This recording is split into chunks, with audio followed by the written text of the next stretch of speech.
Aujourd'hui, on va parler d'intelligence artificielle avec NotebookLM, mais on va parler aussi de la fonction Discovery, mais pas comme les autres. Je vais vous montrer vraiment une méthodologie qui va vous permettre de maîtriser un métier ou à la limite d'aller chercher bien plus loin dans vos recherches avec une méthode simple qui est bien plus compliquée que simplement oh, j'ai envie d'ajouter des sources, je clique ici et c'est bon. Non, on va vraiment chercher plus loin et je vais vous montrer une méthode qui est assez impressionnante dans le sens où moi je me suis permis de l'utiliser pour le domaine commercial, donc j'ai trouvé mes sources, et ensuite j'ai créé des notes, et je vais vous montrer après ensuite comment on peut vraiment tout exploiter. Donc pour vraiment partir de zéro, je vais me mettre dans la peau de Monsieur Tout-le-Monde, j'arrive sur NotebookLM, je vais pouvoir créer un tout nouvel espace, et on va prendre le sujet cette fois, quelque chose d'un peu technique quand même, parce qu'il y a beaucoup de personnes qui font de la recherche, qui sont intéressées par NotebookLM, donc autant le faire. Donc je vais prendre tout ce qui va être les énergies renouvelables. Donc j'ai décidé de partir sur les énergies renouvelables, mais surtout pour les entreprises et aussi surtout de voir qu'est-ce que le gouvernement a mis en place en termes de mesures pour ce sujet. Donc déjà, pour pas aller trop vite, l'idée c'est que vous êtes sur votre espace, vous pouvez cliquer sur Ajouter, ou vous arrivez ici aussi, vous avez l'option Découvrir. Donc l'option Découvrir, ce qui va être intéressant, c'est que c'est lui qui va aller chercher des articles, mais aussi des vidéos YouTube pour pouvoir vous créer votre espace avec des informations qui vont être pertinentes. Donc nous y revoilà. Vous allez pouvoir lui poser la question sur le sujet que vous pensez être pertinent. Donc, dans mon cas, ça va être les énergies renouvelables et la consommation d'énergie par les entreprises et aussi les normes que le gouvernement a mis en place. Et ici, ce qui va être intéressant, c'est que vous allez pouvoir choisir les sources. Donc, il ne faut pas s'arrêter de prime abord et prendre absolument toutes les sources parce que toutes les sources ne sont pas toujours bonnes. Il faut savoir que c'est l'un des grands problèmes de l'intelligence artificielle aujourd'hui, c'est qu'elle nous donne beaucoup d'informations. Le problème, c'est qu'elle ne les vérifie pas forcément et les informations parfois ne sont plus d'actualité. Aussi, avec l'arrivée de l'IA, ça arrive souvent qu'il y ait des personnes qui vous font des articles qui semblent intéressants, donc admettons celui-là paraît intéressant, mais si vous êtes dans un sujet de recherche extrêmement précis, n'hésitez pas à cliquer ici pour pouvoir aller chercher vous-même le lien, allez voir si la source est pertinente ou pas. Parce qu'en fait, on voit beaucoup d'IA qui créent juste du contenu et au final, même pour nous, nos recherches, c'est assez compliqué d'avoir quelque chose de toujours pertinent. Dans notre cas, admettons que toutes ces sources paraissent cohérentes, vous allez pouvoir les ajouter. Vous allez pouvoir même reposer la question, je vais me permettre de le faire une dernière fois, on va voir si on va avoir des sources différentes, parce que voilà, c'est un petit peu aléatoire aussi. Je vais pouvoir les ajouter, et ensuite je vais vous montrer quelque chose qui va être assez intéressant. Donc maintenant, j'ai mes 20 sources, qui sont bien ici, et c'est là où on va rentrer dans les choses sérieuses, dans le sens où c'est sympathique d'avoir des sources, mais admettons j'ai besoin de faire de la recherche, admettons j'ai besoin de comprendre un peu mieux le sujet, on le sait déjà, sur NotebookLM, on peut créer des notes, avoir un résumé audio, faire une carte mentale, d'ailleurs ça on va pouvoir l'essayer. Mais ce qui va être intéressant aussi, c'est qu'on peut faire ici, comme vous pouvez le voir, des guides, des suites de questions, même avoir des timelines sur le sujet s'y prête, et avoir un document de synthèse sur plusieurs sources. Donc ce qui va être intéressant, c'est que nous, ce qu'on va faire, c'est qu'on va pas s'arrêter à ce que tout le monde vous dit en vous disant faites une synthèse, découvrez vos sources. On va pas s'arrêter là, on va aller chercher plus loin. Donc la première étape, juste pour que tout le monde puisse suivre aussi, pour que tout le monde puisse voir ce que ça donne, je vais me permettre de créer absolument tous les types de documents qui sont possibles. Et je vais aussi permettre de créer une carte mentale. Je vais permettre de tout créer pour qu'on puisse voir ensemble déjà que c'est intéressant. Mais on va pas s'arrêter là. Je vous promets qu'il y a un truc derrière qui va être qui va être pas mal.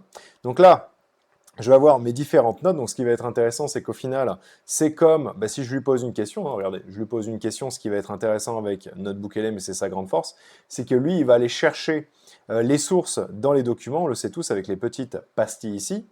L'idée, c'est qu'au final, il va faire exactement pareil pour tous ces documents ici. Il va aller chercher les sources. Donc, comme vous pouvez le voir, attendez, je reviens. J'avais juste un petit problème avec le scroll, hein, comme vous pouvez le voir, il y avait du blanc. L'idée, c'est qu'en fait, il va devoir vous justifier, par exemple, comment il a récupéré sa source. Donc, c'est pas exactement pareil que ce que l'on va avoir le chat où il va y avoir les petites pastilles, mais ce qui va être intéressant, c'est qu'il va vous dire, dans tel document, dans tel sujet, vous avez tel sujet qui est à impact tel endroit, l'étude, l'analyse des impacts et l'impact financier. C'est quand même déjà très intéressant. Mais l'idée, c'est qu'au final, avoir 30 sources à chaque fois sur lesquelles compter, parfois, ça fait beaucoup. On n'a pas 100% de contrôle. Or, c'est ça qu'on veut avec NotebookLM. Hein. C'est un outil qui nous donne vraiment le contrôle. Mais si j'ai 30 sources, et même si je peux les sélectionner les unes et les autres, je ne suis pas sûr de quelle source va pouvoir me donner la meilleure information à chaque fois. Donc, ce que je peux faire, c'est que je peux donner en fait le travail à faire à NotebookLM en faisant des notes ici. Mais c'est pareil. Lire ces notes à chaque fois, c'est sympathique, mais ça prend du temps. Par contre, regardez ce que vous pouvez faire. Donc, première étape déjà, pour aller chercher plus loin, vous pouvez cliquer sur l'une de vos notes et la convertir en source. Comme vous pouvez le voir derrière ma tête, convertir en source. Donc déjà, ça c'est pas mal. Ça veut dire que je peux cliquer dessus. Et comme vous avez pu le voir ici, je vais avoir la source normalement qui s'est ajoutée tellement vite que j'ai pas eu le temps de la voir, mais ça va s'ajouter. Donc ça, encore une fois, sympathique. Donc déjà, ça veut dire qu'on peut avoir des synthèses, des documents rapides, on peut sélectionner les sources. Donc là, on s'arrête pas, encore une fois, moi je vous montre vraiment la valeur. L'idée, c'est qu'aussi, on peut sélectionner les sources sur lesquelles ça pourrait être intéressant. Par exemple, je peux choisir celle-là, celle-là et celle-là. J'en choisis 3. Je demande un document de synthèse, regardez bien, sur les 3 sources et non pas sur absolument tout. Je vais avoir une synthèse ciblée, donc ça c'est intéressant, une synthèse ciblée sur ces 3 documents. Et ensuite, je peux, si je le veux, récupérer cette synthèse qui me paraît pas mal, donc déjà elle est quand même assez bien fournie, je peux la transformer en source. Donc ça déjà, c'est pas mal. Là déjà on a gagné du temps.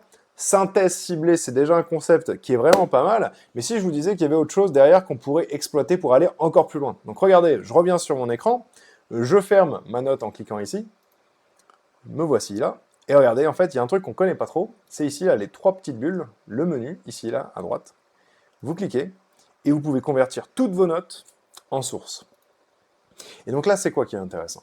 C'est qu'au final, comme je vous l'avais dit, hein, si on n'a pas trop de contrôle, si on a beaucoup de documents, si on se perd un petit peu, à un moment, on peut créer des notes. Si les notes nous plaisent, les notes sélectionnées, on a sélectionné les documents, on les crée et elles nous plaisent, on peut tout prendre d'un coup et intégrer ça directement en source. Et ce que ça fait au final, c'est que ça vous permet d'avoir au-delà de ces 30 sources qu'on avait à la base, regardez toutes mes notes ici, hein, vous pouvez le voir, c'est le nom, toutes les notes qu'on avait à la base qui venaient de la Discovery, au final, on a eu cette synthèse qui paraît beaucoup plus compréhensible, beaucoup plus lisible, et on l'a créée en source. Et ce que ça veut dire au final, c'est qu'on n'a pas les 30 sources, encore une fois, on n'a pas eu le temps de vérifier, hein, c'était des articles, on a essayé d'aller vite, on a fait confiance à Google pour choisir nos sources. Au final, là, on a une synthèse sur laquelle les sources, on les a vraiment sélectionnées, on crée le document, on crée la note, et ensuite on peut l'intégrer dans nos sources. Donc ça vraiment, je trouve que c'est une grosse plus-value, donc au-delà du côté de faire des notes, d'avoir des informations, de la sélectionner correctement, c'est que ça permet vraiment d'aller chercher beaucoup plus loin dans un sujet sans trop se perdre. Parce que regardez, encore une fois, moi je vous montre le chemin, c'est qu'en fait on a utilisé la Discovery pour trouver, je vais utiliser, je suis curieux pour avoir l'illustration, pour trouver des sources qui pourraient être pertinentes ou non. Donc là on peut se dire, ah d'accord, ok, ça c'est pas mal, ça c'est pas mal. Ensuite, on les a intégrés, et l'idée, c'est qu'ensuite, on peut toutes les tester pour avoir une synthèse globale sur tous les documents, les 22 sources, ou à la limite, on peut choisir les sources qui nous paraissent les plus pertinentes après les avoir testées un petit peu, et faire en sorte de pouvoir les intégrer dans notre espace. Donc moi, je trouve que c'est vraiment super, surtout dès que c'est un métier qu'on connaît ou qu'on ne connaît pas, de lui donner plusieurs sources, même de lui donner un PDF, encore une fois, on revient à ça, prendre un gros PDF, lui donner, lui dire, fais-moi une synthèse, et ensuite d'intégrer ça en source pour que ce soit plus lisible, plus facile à retrouver, c'est pas mal. C'est pas mal. D'ailleurs, moi, alors, je m'arrête pas là, parce que ceux qui sont encore avec moi, ça veut dire que vous méritez les meilleurs conseils. Donc, je permets de vous montrer. Si par exemple, il y a une réponse qui est pertinente, sur un sujet qui est pertinent pour nous, l'idée, c'est de ne pas avoir à toujours reposer la même question. Si par exemple, cette question que vous voyez ici, c'était exactement la question qui va revenir, un sujet qui est pertinent, des informations qui vont réimpacter les autres, autant s'en servir. Donc là, regardez, cette question, elle a été posée. Derrière, il va y avoir tout un échange. On connaît hein, les sources qui vont être citées, tout ça, ça je vous épargne les détails. Mais en bas, ici, enregistrer en note. J'enregistre, là j'ai ma note, je clique sur ma note, je la convertis en source. Et là, du coup, j'ai ma note qui vient de se rajouter, qui est partie, là, qui est juste ici. Et ça vous permet de gagner du temps. Ça vous permet aussi de vous dire que cet outil, en fait, il ne s'arrête pas juste à aller chercher l'information, il vous permet de transformer ça en source. Il va vous créer des sources qui sont fiables, parce qu'au final, c'est vous qui avez contrôlé les sources. Au-delà du discovery, admettons, vous lui donnez un document qui fait vraiment preuve de foi quelque part dans votre industrie, vous allez pouvoir le donner, lui poser une question qui est pertinente, et si la réponse est efficace pour nous et intéressante, autant la créer en note et la réintégrer derrière. Comme ça, on gagne du temps. Nous aussi, en termes de visibilité, imaginez... Regardez, je vais vous montrer un dernier truc. Imaginez, regardez, là, j'ai que cette source qui a été sélectionnée. Donc, j'en ai bien qu'une seule, c'est celle qu'on vient de créer, qui est juste là. Je vais pouvoir enlever celle-ci.